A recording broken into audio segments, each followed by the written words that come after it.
lucha es contra los Pedros, ¿eh? Cada vez que hay un Pedro ahí, me mola. Muy bien, la tecnología hoy no nos acompaña, tenía un sistema de conexión con el ordenador, no ha funcionado porque no tenemos internet, el micro no va tampoco, así que voy a intentar levantar la voz y si no me oís me hacéis una señal porque como he pasado COVID todavía estoy así intentando aterrizar, ¿no? y concentrarme. Vamos a hablar de resolución de conflictos y me gustaría que pensarais un poquito en cómo medimos el éxito en el siglo XXI, ¿no? Una persona de éxito podríamos decir que es aquella que destaca pues, en los negocios o que destaca en la esfera social o que destaca en el entorno familiar porque las cosas le van súper bien, tiene muchos nietos, tiene muchos hijos y todos son maravillosos. La familia feliz que aparece en las películas, ¿os suena? ¿Habéis visto alguna así? ¿No? Que todo parece perfecto, es una persona de éxito en el entorno familiar o una persona que destaca también en los estudios, ¿no? Y no me digáis que esto no despierta admiración en cada uno de nosotros. Pero me gustaría que echarais un vistazo a esta carrera y que trataréis de contestar esa pregunta. ¿Quién lo tiene más fácil para llegar al éxito? ¿Los de la derecha o los de la izquierda? O las de la izquierda. Yo no sé por qué ponen aquí. Será por algo, ¿no? Es un poco tendencioso. ¿Quién lo tiene más fácil para llegar a la meta, al éxito? El que no tiene obstáculos. El que no tiene obstáculos. Es bastante sencillo, ¿verdad? Mirad, el éxito, escribió una vez Booker Washington, que era un educador, orador y dirigente de la comunidad negra en Estados Unidos, falleció en el año 1915, fijaos si era un avanzado de su época. El éxito debe ser medido no tanto por la posición que uno ha alcanzado en la vida, sino por los obstáculos superados mientras trataba de tener éxito. Es decir, que lo que diferencia a las personas no es a dónde han llegado, sino cómo lo han conseguido y cuántos obstáculos han tenido que superar para llegar a donde han estado. Eso sí que es bastante motivador, ¿no? ¿Recordáis la película esta? ¿La habéis visto? Es maravillosa, ¿no? En busca de la felicidad, basada en una historia real. ¿Y cuánto le costó al protagonista de la película llegar a lo más alto en el mundo de los negocios? Increíble, ¿verdad? Si no supiéramos que está basado en una historia real, casi sería inconcebible. Pero esa experiencia sí que es inspiradora, porque no paró de superar obstáculos uno detrás de otro. Y me gustaría que pensaras en un problema o en un conflicto que hayas atravesado en tu vida, en el pasado, o que estés atravesando en estos momentos, y si todo te ha ido bien en la vida, que no lo creo, que pensaras en un futuro porque te va a venir algún problema o algún conflicto. Y la pregunta sería, ¿cómo lo estás tratando de afrontar? ¿Cómo lo has afrontado? O también, mirando hacia el futuro, ¿cómo lo vas a afrontar? Y esta es la pregunta que yo quiero responder en esta mañana, en estos momentos. ¿Cómo afrontar los problemas, los conflictos, las dificultades que tenemos en la vida a nuestro alrededor? En el siglo I surgieron también problemas, pero la comunidad fue capaz de enfrentar esos problemas y nosotros yo creo que en el día de hoy, en el siglo XXI, habiendo pasado tantísimos años, podemos aprender mucho de cuál es el proceso que ellos siguieron para enfrentar esos conflictos y poder encontrar una solución. Y voy a fundamentar mi reflexión en el libro de los Hechos, capítulo 15. Y ahí, en ese capítulo nos habla de conflicto. Si lo leyéramos de arriba abajo, no vamos a hacerlo ahora en estos momentos, yo voy a resumirlo, pero se respira conflicto, conflicto, conflicto, una y otra vez. Y además, uno muy grave, porque afectaba a las convicciones más básicas y más importantes de la comunidad. Y vamos a ver cuál es el proceso para resolver los conflictos que se presentan en la vida. Y voy a mencionar tres pasos. El primero, definir claramente cuál es el problema o el conflicto que tenemos. Versículos del 1 al 6 de Hechos, capítulo 15. Mirad, hermanos y hermanas, si no nos ponemos de acuerdo en cuanto a cuál es el problema, ¿pensáis que vamos a encontrar una solución? Es imposible. Lo primero que tenemos que hacer es estar de acuerdo en cuanto a cuál es el problema que tenemos para poder enfrentarlo y avanzar hacia una solución. En la iglesia de Antioquía de Siria surgió un conflicto muy potente, porque allí había creyentes de origen judío que polemizaban con los creyentes de origen gentil. Y ahí surgió el enfrentamiento entre unos y otros y no se ponían de acuerdo. decían, para ser salvos hay que guardar la ley.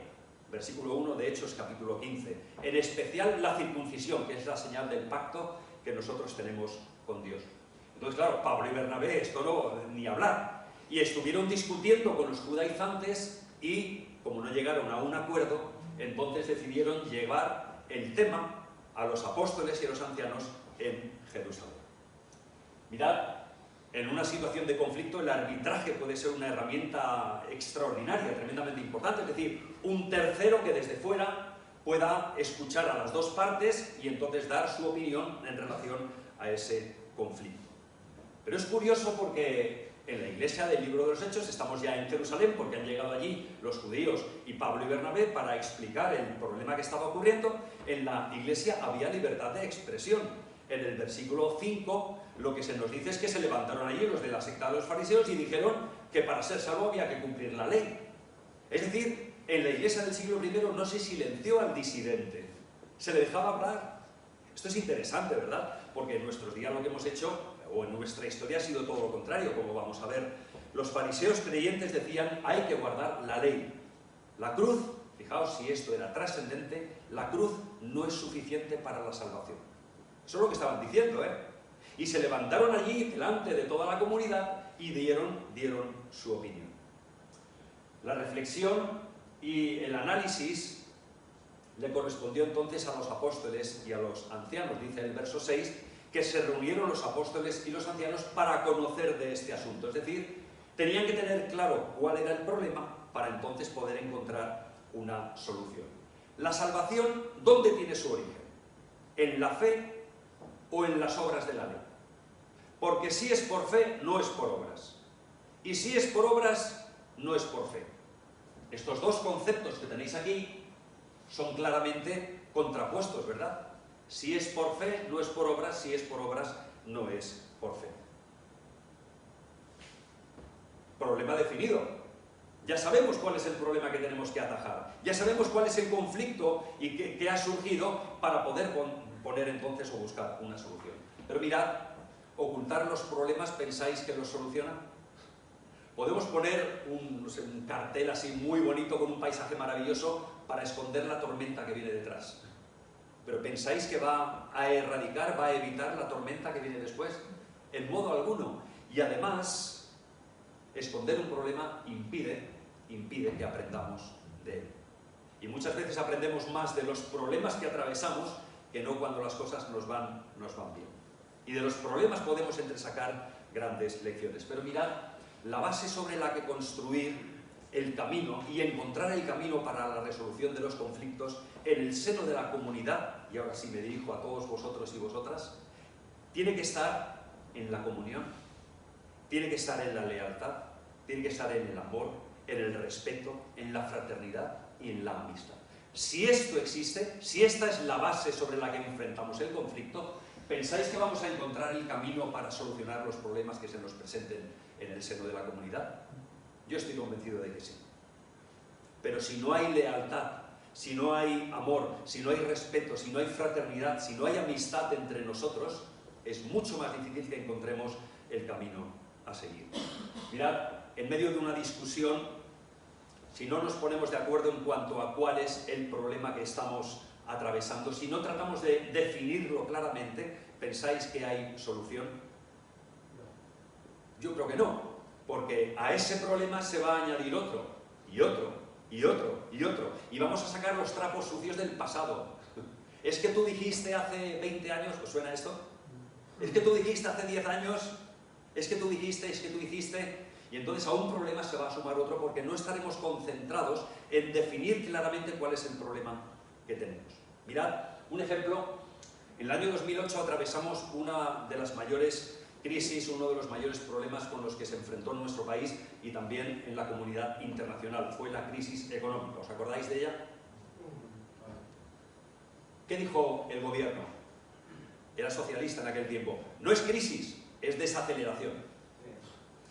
Si no nos ponemos de acuerdo en cuanto a cuál es el problema, las medidas a aplicar van a ser distintas. Una cosa es la desaceleración, que requiere unas medidas, y otra cosa es una crisis profunda, que requiere otras medidas. Pero si no nos ponemos de acuerdo en cuanto a cuál es el problema, difícilmente vamos a poder encontrar una solución. ¿Cómo ha actuado la Iglesia en la historia ante los problemas? O bien los escondía, o bien los erradicaba. ¿Y sabéis cómo los erradicaba? A la hoguera. ¿Sabéis por qué lo hacían así? Porque el fuego purifica. Entonces, como hay que salvar el alma, da igual que el cuerpo se queme. Mejor lo quemamos, así purificamos el alma. Y eso es lo que hacía la Iglesia. Con respecto a la mujer, en todos los años que hemos tenido, yo, permitidme un paréntesis, he tomado una decisión esta semana y ya me he metido en una guerra. Me he metido en una guerra. Y voy a seguir metiéndome en una guerra. Leía en Facebook un cartel: ¿por qué la mujer no puede enseñar ni ser pastora y tiene que estar en silencio en la congregación? Ostras, ¿qué? Siglo XXI, año 2022, y entré de lleno en esa batalla. Yo sé que la tengo perdida, pero alguien, a lo mejor el Espíritu del Señor le ilumina y le habla, ¿no? Porque lo que recibí de comentarios en contra es abrumador. Y hay muchísimas personas que están en esa línea. Y yo he decidido entrar en guerra con respecto a ese tema. ¿Qué podríamos hablar o pensar del divorcio? ¿Cómo ha actuado la Iglesia en tiempos antiguos? O las parejas de hecho en el siglo XXI, en el año 2022, ¿qué vamos a hacer con las parejas de hecho? O con la eutanasia, o con el tema del aborto. ¿Qué vamos a hacer? Estos son problemas, son conflictos que están ahí y se nos pueden presentar a la que nos despistemos y tendremos que encontrar una solución. La solución es negarlo, taparlo, extirparlo, como ha hecho la Iglesia en todos estos años anteriormente. ¿Esta es la solución? ¿No pensáis que sería mucho mejor definir el problema y enfrentarlo para poder encontrar una solución? Mirad, si hay acuerdo en cuanto a cuál es el problema, es bastante más fácil encontrar el camino de la resolución. Pero si no nos ponemos de acuerdo en cuanto a cuál es el problema, será muchísimo más difícil que podamos encontrar el camino de la resolución y los pasos a seguir a continuación. Tenemos que estar de acuerdo en cuanto a cuál es el problema. El segundo paso en la resolución del conflicto aparece en los versos 7 hasta el 18 de Hechos capítulo 15, y es recopilar la máxima información. En el verso 7 se dice que después de mucha discusión, porque se reunieron los apóstoles y los ancianos, versículo 6, y en el 7 dice que después de mucha discusión, la palabra utilizada ahí para discusión es muy interesante, porque hace referencia a una disputa poco productiva. Los apóstoles y los ancianos se habían reunido para conocer de este asunto y discutieron muchísimo los unos con los otros. Estaban enfrentados y era una disputa poco productiva, no sabían avanzar y no llegaban a ningún sitio. ¿Os suena la disputa poco productiva? ¿Cuántas veces en la discusión en casa ha habido disputas poco productivas entre el marido y la mujer, ¿no? O los padres con los hijos, o en el trabajo, o en la comunidad? ¿O es que solamente he vivido yo reuniones de iglesia interminables donde ha habido discusiones y discusiones y discusiones y no se llegaba a ningún sitio? Eran disputas poco productivas. ¿Sabéis por qué? Porque se estaba más centrado en demostrar quién tenía la razón que en buscar una solución a los conflictos con los que nos presentábamos. O también en las discusiones con los amigos, ¿no? Pero Pablo aprendió de esto. En sus últimos días escribió a Timoteo y le dijo: desecha las cuestiones necias e insensatas, sabiendo que engendran contiendas. Y a Tito le escribió: evita cuestiones necias y genealogías y contenciones y discusiones acerca de la ley. Y notad lo que dice a continuación. Me he colado, ¿verdad?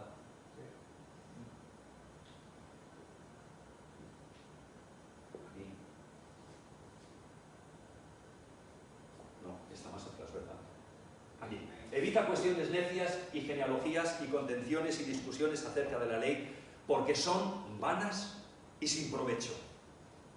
Discusiones, disputas que no llevan absolutamente a ningún sitio. A continuación tiene lugar una serie de intervenciones dentro de los apóstoles y los ancianos que se reúnen para conocer de ese asunto. Entonces Pedro, versículos 7 al 11, decide contar lo que ha sido su encuentro con el centurión, lo que tenemos relatado en Hechos capítulo 10. Y ahí aparece lo que fue la experiencia que él tuvo, versos 7 al 9, en el caso de Cornelio. Oye, ocurrió lo mismo que con nosotros al principio. Cayó el Espíritu Santo y se pusieron a hablar en otras lenguas. Experiencia. Después habla también de la realidad. Versículo 10. ¿Quién cumple la ley? ¿Alguien? Nadie cumple la ley. Por lo tanto, ¿por qué estamos tan empeñados en exigir a los gentiles lo que nosotros no estamos dispuestos a cumplir? Esa es la realidad, que nadie cumple la ley. Y luego habla de una convicción, versículo 11. Seremos salvos por la gracia de Dios. Lo que veis aquí, ERC, no es Esquerra Republicana de Cataluña, ¿eh?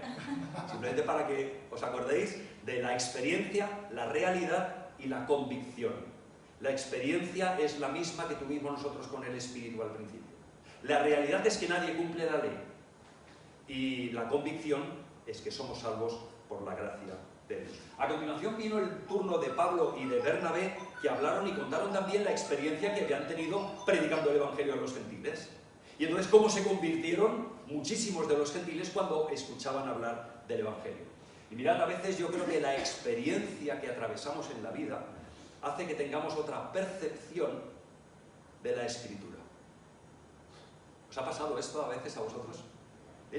Nos hace reflexionar y entonces cambiamos aquellas convicciones tan potentes que teníamos, resulta que se suavizan un poco, porque la realidad de la vida que tenemos no es tan sencilla y a veces entonces cambiamos algunas convicciones. Y a continuación viene la intervención de Jacobo para dar también información, versos 13 al 18. Y entonces Jacobo, tío, súper inteligente, dice: lo que ha contado Pedro concuerda con lo que decían los profetas en tiempos antiguos. Es curioso porque Jacobo solo menciona a Pedro, no menciona a Pablo y Bernabé, que contaban lo mismo respecto a los gentiles. Pero Pablo y Bernabé eran parte del conflicto, por tanto los pone entre paréntesis y dice: lo que ha contado Pedro con respecto a los gentiles es lo que decían también los profetas en tiempos antiguos. ¿Quién era este Jacobo? Era uno de los hermanos de Jesús. En Gálatas capítulo 2, verso 9 dice que junto con Cefas y Juan eran columnas en la iglesia. Y era una persona que tenía un prestigio enorme dentro de la comunidad cristiana de la iglesia, pero también dentro del mundo judío. Por tanto, era una persona respetada que muy inteligentemente entonces decidió hablar. Y aquí nos encontramos con el principio de autoridad. La autoridad no es algo que se imponga. El poder sí, el poder se impone, mientras que la autoridad simplemente se gana. El poder actúa desde arriba, mientras que la autoridad actúa desde abajo. Es por influencia, es por persuasión, no es por imposición. Y aquí Jacobo tuvo unas palabras extraordinarias. Es decir, había información en cuanto a la experiencia que habían tenido, tanto Pedro como Pablo y Bernabé. Luego, lo que hace Jacobo es relacionar esa experiencia con las Escrituras. Esa es la información que necesitaron. Y a partir de ahí entonces decidieron encontrar el camino a seguir a continuación. Facilitar la solución del problema. Pero yo os pregunto, ¿qué es más importante? ¿La experiencia o las Escrituras? Van ligadas. Van ligadas. Porque si no puedes probar aquello, no sé. ¿Estáis de acuerdo con lo que plantea David? Yo estoy de acuerdo, ¿eh? La experiencia y las Escrituras, las dos son importantes. Y he dicho antes que muchas veces nuestra percepción o visión de la Escritura es modificada por nuestra experiencia. ¿Os acordáis aquellas palabras de oídas te había oído? Pero a partir de la experiencia de Job, ¿qué dijo? Ahora mis ojos, ahora te he visto. ¿Qué pasa? ¿Que antes no había tenido la experiencia de Dios? Claro que sí. Pero lo que había vivido, lo que había experimentado en su vida, le cambió la percepción que tenía respecto a Dios. Mirad algunos ejemplos. El Consejo Pastoral decide reunirse. Imaginaos que tenemos un problema en la comunidad y ahora que tenemos 2 pastores y 2 pastoras, pues los pastores se reúnen para tratar un tema y deciden buscar información en la experiencia y en las Escrituras. Entonces tenemos un problema de parejas de hecho en la comunidad, un problema, para mí no lo es, ¿no? Pero puede suponer un problema. ¿Qué hacer en medio de esta situación? O tenemos un problema, que esto sí que es un problema, de violencia de género. Estoy hablando de la comunidad, ¿eh? ¿qué vamos a hacer? Es un problema, es un conflicto al que tendremos que encontrar una solución. Mirad, cuando hay un conflicto, la parte interesada en el conflicto pierde objetividad. Y por lo tanto se necesita la experiencia personal, es decir, de algún hermano que pueda aportar luz de lo que ha vivido, y también la experiencia plural para tratar de preservar del error. Cuando muchos coinciden en la experiencia, eso hay que escucharlo. Porque significa que es experiencia compartida, y el espíritu se mueve por la experiencia compartida también. Y las escrituras, fijaos, también son importantes, pero desde la mentalidad abierta, desde la mentalidad flexible. Buscar los principios que guíen nuestra vida y no la literalidad del texto. Es algo de lo que ya he hablado en otras ocasiones. Mirad, Galileo, Galileo, siguiendo a Copérnico, dijo que el centro de nuestro universo es el Sol, es la teoría heliocéntrica. Eso contradecía lo que decía la Escritura, porque la Escritura lo que decía es que el centro era la Tierra y que el Sol giraba alrededor de la Tierra. Entonces, una lectura literalista de la Escritura nos puede hacer llegar a situaciones en las que perdamos bendición. Por ejemplo, a Galileo se le prohibieron sus libros y se le condenó a no enseñar. Pues qué pena, ¿no? Qué pérdida tan enorme un personaje de esas características que por una lectura literalista de la Escritura, porque la Biblia lo dice así, entonces perdamos bendición. Otras disciplinas arrojan luz, como sería la psicología, como sería la sociología, la teología, la historia, la filología, la antropología. De cuando yo estudiaba en la universidad, yo creo que antropología fue una de las asignaturas más maravillosas que me abrió más la mente para tratar de comprender el mundo que me rodea, la medicina y tantas otras. Así que el primer paso es, en la resolución de los conflictos, definir claramente cuál es el problema que tenemos.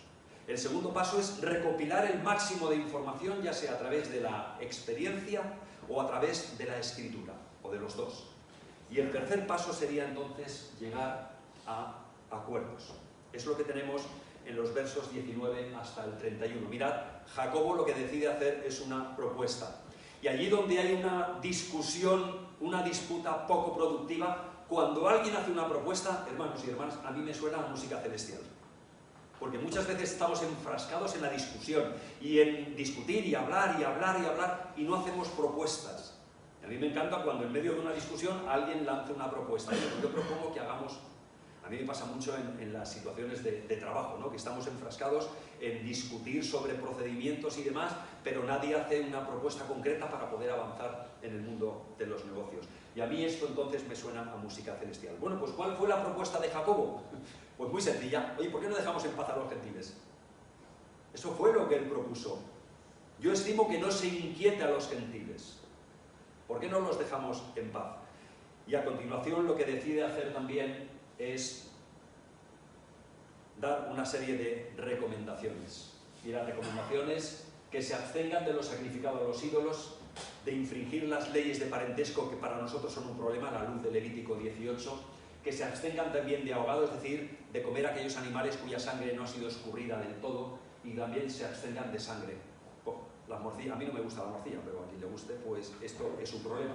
Que se abstengan porque en la sangre está la vida. Pero mirad, hermanos, esto eran asuntos puramente judíos.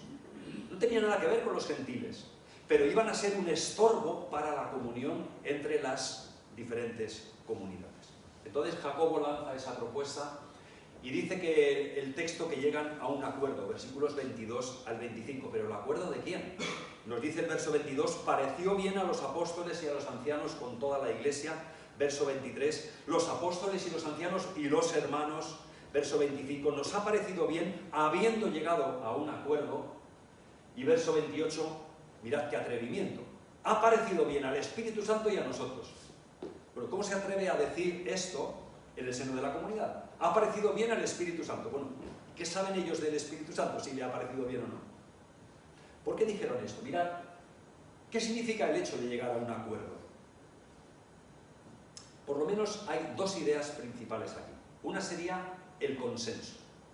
Es decir, tuvieron un consenso, llegaron a un consenso porque recibieron el consentimiento de todos en cuanto a la solución que se había propuesto.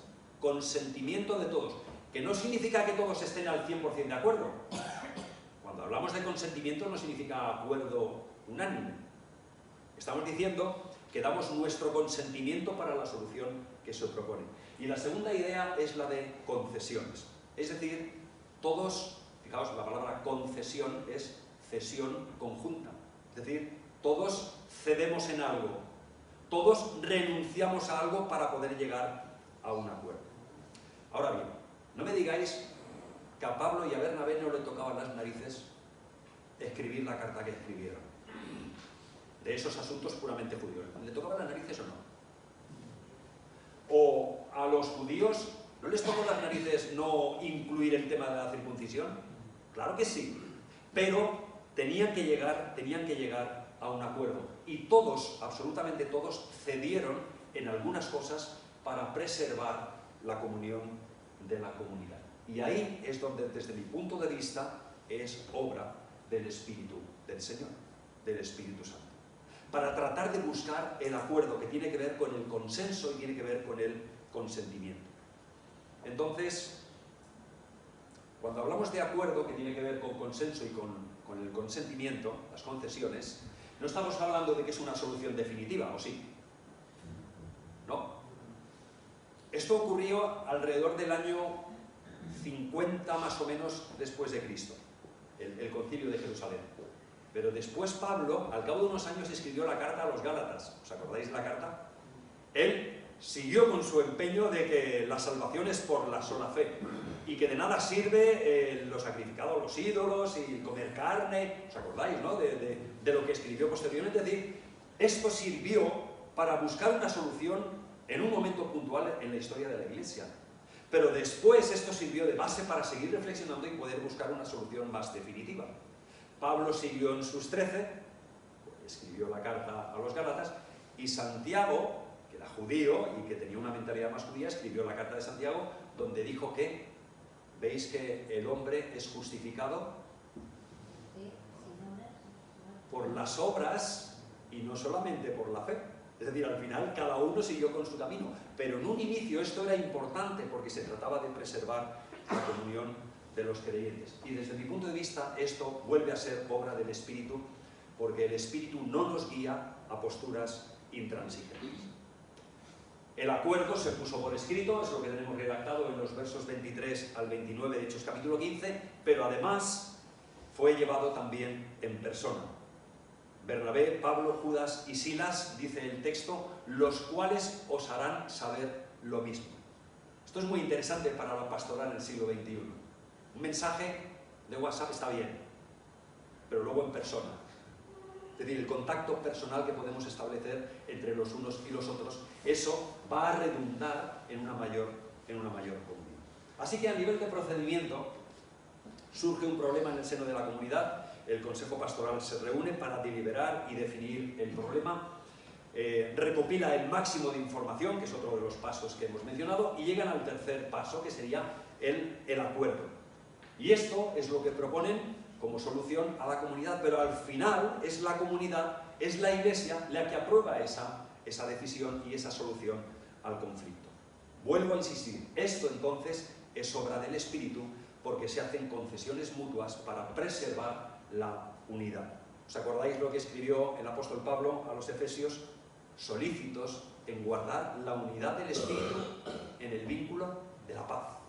Solícitos, ¿qué significa solícitos? Preocupados, esforzados, despiertos, trabajando en esa línea. Solícitos, porque es muy fácil dividir y es difícil consolidar. Y una vez que se ha conseguido la división, ya es muy difícil volver atrás para volver a consolidar. Algunos ejemplos. ¿Cómo resolvemos un caso de engaño en la comunidad? ¿Cómo resolvemos un caso o un problema de resentimiento en la comunidad? Miembros que no se hablan los unos a los otros. No me estoy inventando nada. Todo lo que os voy a mencionar ahora y que os he mencionado lo he dividido. Miembros de la comunidad que no se hablaban los unos con los otros. bofetadas, Sí, sí. coger de la solapa, No, bofetada, yo lo he literal, ¿no? Salir ¿Cómo de llegamos? la reunión, de la puerta de la casa, salir afuera, porque dentro de la casa era muy feo pegarse y pegarse en la Pegarse fuera, ¿no? ¿Cómo resolvemos o cómo llegamos a un acuerdo en un caso de un enfermo alcohólico? Y digo enfermo, enfermo alcohólico. No sé si habéis tenido experiencia dentro de la comunidad sobre esto. Yo lo he vivido, lo hemos tenido en otras comunidades en las que he estado. Problemas de alcoholismo.